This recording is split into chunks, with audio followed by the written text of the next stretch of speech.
hello लोगोफोर दिनैहाय आरोबाव गोदान मोनसे ब्लग लाबोफिनलायनाय जाबाय मोखां खोन्थायाखै दे बरायनाय समावहाय ओमफ्राय दा साफागुरियाव दङ आंजों लोगोसे दङ उदयनि फंबाय ना बियादै फंबाय ओमफ्राय नै बिजों फंबाय सासे दंबावो बेबो थिदियालिनि दस गोजा दे लोगो गोजा बिसोरो फंबाय गोजा आंनि उदयनि फंबाय गोजा गासिबो रावबो नङा ओमफ्राय दा जोङो माहाय थांगोन बहा थांगोन बेखौबो मिथिरोङा जि जायगायाव थाव जोबथा जाहैगोन बावहायसो गारिखौ लाखिनाय जागोन ओमफ्राय दाथ' साफागुरियाव दङ दा ओमफ्राय साफागुरि नै ट्राफिक ओरैबायदि सान्दुं हिमालय हटेल आयु बन्द जानानै दङ ओमफ्राय नै दा जों ओरैहाय क'क्राझारजों मावलांनोसै दा बोरदोनफ्रा ना माथो हाबाब मा सिलायगुलि थां माथां हनै आयु नोगोद गिदिर टेंकि लाबोग्रा जाबायलै दाना बिजो मा सिलायगुलि थां माथां आयु हा सेकेन्ड हेन्ड बेयो जाहैबाय सेकेन्ड हेन्ड हटेल सिगनेट सरि दै सेकेन्ड हेन्ड नङा सिगनेट बावहाय मोजां बुस्थु मोनजायो अक्ट'पासनो सैमा बिखा सरि दे सैमा बिखा नङा दे अमा बिखा दाउ बिखा माबा माबि मोनजालाजोबो इटालियान फुडनो माबा थाइलेण्ड फुड चाइना फुड माबा माबि फुड मोनजाजोबो ओमफ्राय ओरैथ' आरो बे जाहैबाय बिशप हाउस थ' बिदिब्ला लोगोफोर आं जेराव लाखियो माबा सोनायसै नामा पाट्रल नङा पेट्रल गारि खारग्रा सरि बावहाय सोना लानो जि दामसिरा बेबो बेसेबांसो एसे खोन्थानि र' पेट्रलनि दाम माबे मोनसेखौ सोनो नैबे एक्सट्रा प्रिमियाम हरै साबखादो दे नैबेजों नायनि दे आं खोन्थानि पेट्रलनि दामा बेसेबां जाखोलै आयु दा जुमबो खालामजाला माबो जाला आयु 96 माबा 98 पैसा बेफोरबायदि 100आनो हमनानै ला जि गैयाथ' गैया खनसेयावनो थाइसेबो बाराया माबो बाराया 150 थाखा खालामना दोनबाबो जासैना जों इन्डियायावथ' गासैबो मा होननानै बुङो गरिब गैला ना नङा होमबा जाय गरिबफोर बिसोरो गारिखौनो सालायखाला गैखाया बिसोरो बायाबो थारमाने बेफोरबायदि आरोखि ओंखायनो 150 थाखा खालामना दोनखानाया गाज्रि नङा दा जोङो बारा गोजानथ' सफैयाखै जों काजलगावआव दंफैयो काजलगाव ओमफ्राय काजलगावनिफ्राय दा क'क्राझार सरिलै क'क्राझार ना माजार बिसिम थांनो सानदों बबेसिम सहैगोनथाय बेखौ बुंनो रोंला जायगाखौ खोन्थाजोबनो हानाय नङा जेराव ओंखारगोन बेखौ खोन्थानो हानाय नङा ओमफ्राय थांनायलाय जों क'क्राझार थांगोन ओमफ्राय थांनानै दाखालि जिहेतु आं जि जायगायाव एक्सिडेन्ट जानाय गोग्लैनाय बे जायगाखौ नोंथांमोननो एसे शेयार खालामगोन खारन एक्सिडेन्ट होननाय लगे लगेनो बाइकजों गोग्लैदों होननाय लगे लगेनो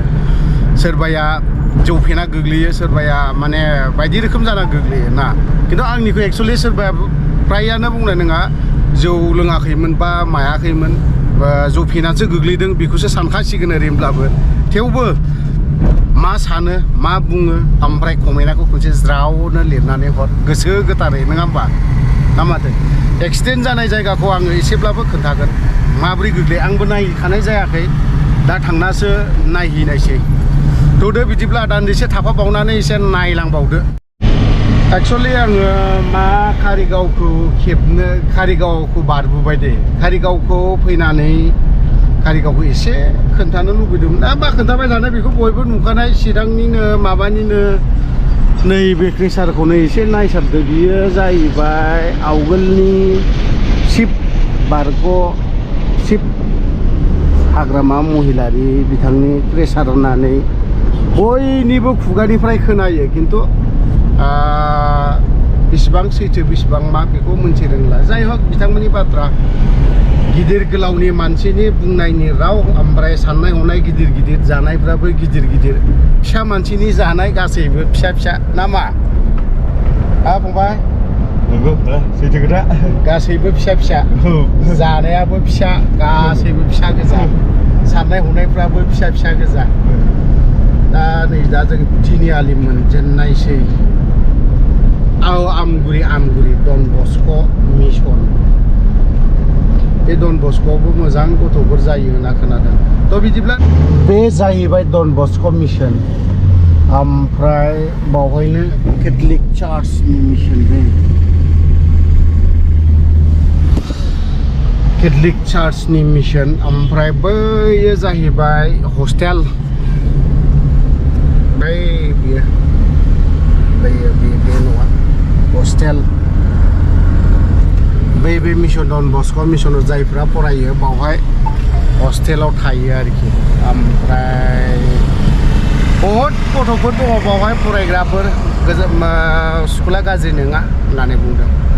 थ' बिदिब्ला नायलांबाय थादो लोगोफोर आरोबाव बारा गोबाव गैला जोंनि दाउथु बिखाना मा बिखा होननानै बुङो क'क्राझार मेन टाउनाखौ ओरैबायदि बिखा लामानि बेस्थ'थाखौ खोन्थाजाला एसे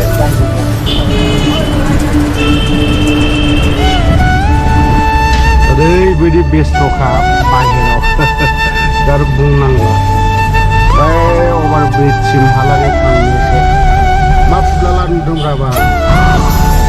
गारिनि ग्लासा एसे फुलाला ओंखायनो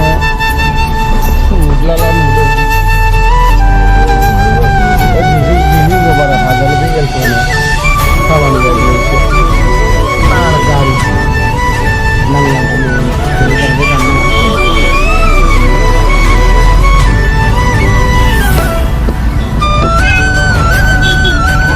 बिल्डिं गोदान दाखोगासिनो दं ओरैहाय माहाजोन जायगा ना क'क्राझारा एसे नामा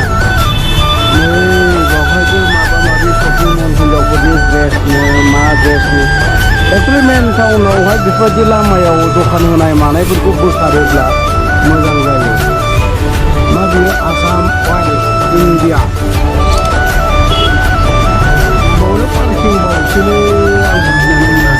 दाखालि नै बे ट्रेफिकआवनो माबायाथ' लिरला जोबनांनाया नामफोरखौ एसामिस रावजों लिरनाय दङमोन नालाय ओमफ्राय बे एसामिस रावजों लिरनायखौ